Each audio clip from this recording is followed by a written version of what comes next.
C'est un monument phare que je vous emmène à présent visiter et qui nous raconte tout un pan de l'histoire de la région Grand Est.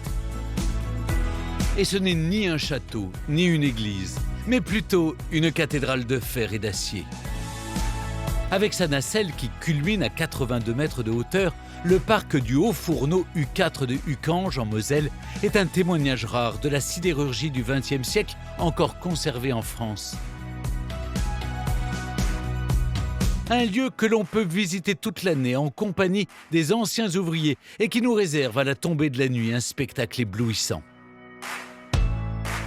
Pour nous raconter l'histoire profondément humaine de ce monument, nous avons rendez-vous avec Muriel Pelossato, responsable du pôle culture et patrimoine.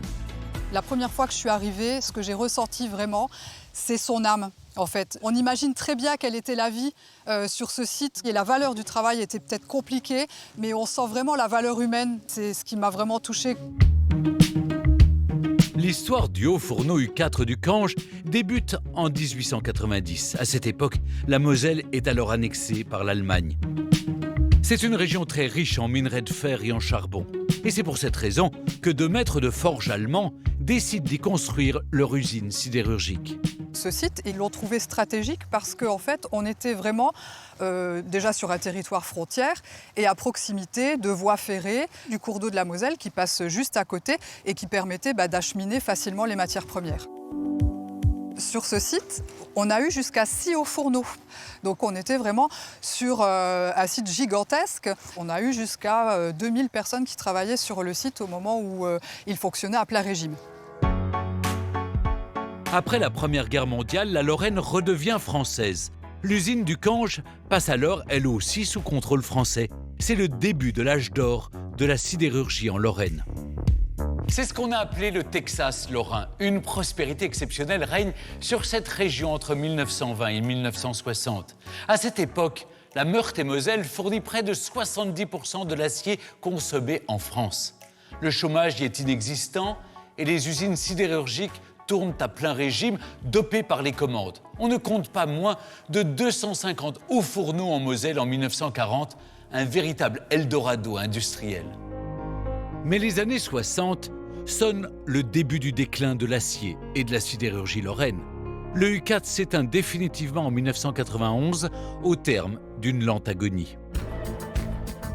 Il a fallu toute la passion et l'acharnement de quelques anciens sidérurgistes pour empêcher la destruction du dernier haut fourneau de Moselle et réussir à faire classer le site en 2001. Raymond, mets un peu d'eau là-dedans, au lieu de discuter là.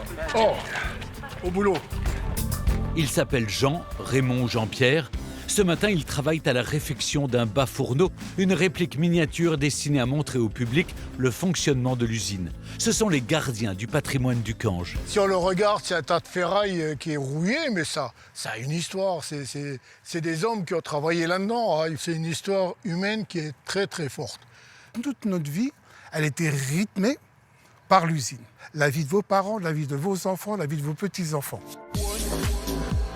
Pour faire vivre cette mémoire, les anciens d'Uckange organisent des visites guidées de leur usine. 40 000 personnes y participent chaque année. L'occasion pour les curieux de comprendre le processus de production de la fonte. Un système progressivement automatisé avec par exemple l'utilisation de ces grandes bennes pour transporter la matière première. C'est crasseux. Arrivé au pied de la cuve du Haut-Fourneau, Jean-Pierre tient à faire découvrir aux enfants de la région le travail de leurs ancêtres. Et comment ça marchait, le bâtiment? Alors, le fourneau, c'est fait pour fondre une roche qui contient du fer, comme j'ai dit. On le remplit par le haut. On met une couche de fer à l'intérieur, de minerai qui contient du fer, une couche de combustible, le coq, une couche de minerai, une couche de combustible, ainsi de suite. On allume le combustible avec l'air chaud à 1200 degrés. Le combustible, il fait fondre le minerai. Ça fait du liquide, la fonte liquide. Ce fourneau-là, il pouvait produire 1500, 1600 tonnes de fonte par jour. Cette fonte liquide sortait du haut fourneau à une température de 1500 degrés au niveau du plancher de coulée. C'est le centre névralgique de l'usine et c'est aussi l'endroit le plus dangereux pour les ouvriers. Donc nous voilà au cœur du haut fourneau. C'est ici que les fondeurs, les gens travaillaient, coulaient la fonte liquide qui coulait à leurs pieds. On va mettre de la lumière. C'est là, dans ces rigoles, que la fonte en fusion était séparée de ses impuretés. Elle était ensuite transférée dans des moules pour former ces gueusets de 12 kilos qu'on appelle aussi des caramels. Ils servaient ensuite pour créer des radiateurs ou des pièces de moteur. Pour comprendre les dangers de ce travail harassant, Jean-Pierre propose aux visiteurs de se mettre dans la peau d'un fondeur, l'ouvrier qui se tenait au plus près de la fonte en fusion. Son équipement en Kevlar aluminisé lui permettait d'éviter les brûlures. Alors, quand on va travailler au feu, c'est que le métal coule, on baisse sa visière, comme ça. Pourquoi c'est doré?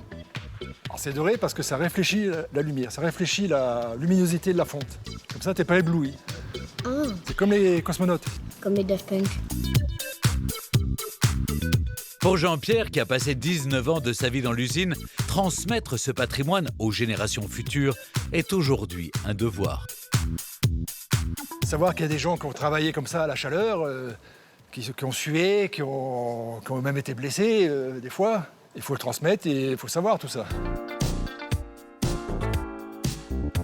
La visite se termine dans le Jardin des Traces. Cet espace paysager construit sur 4 hectares est le symbole du renouveau du Haut-Fourneau U4.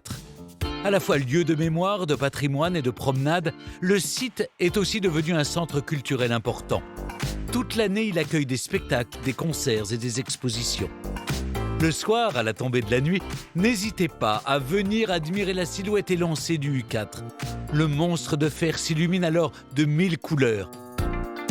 Une véritable œuvre d'art créée par l'artiste Claude Lévesque et qui fait la fierté de tous les habitants de la vallée de la Fensch.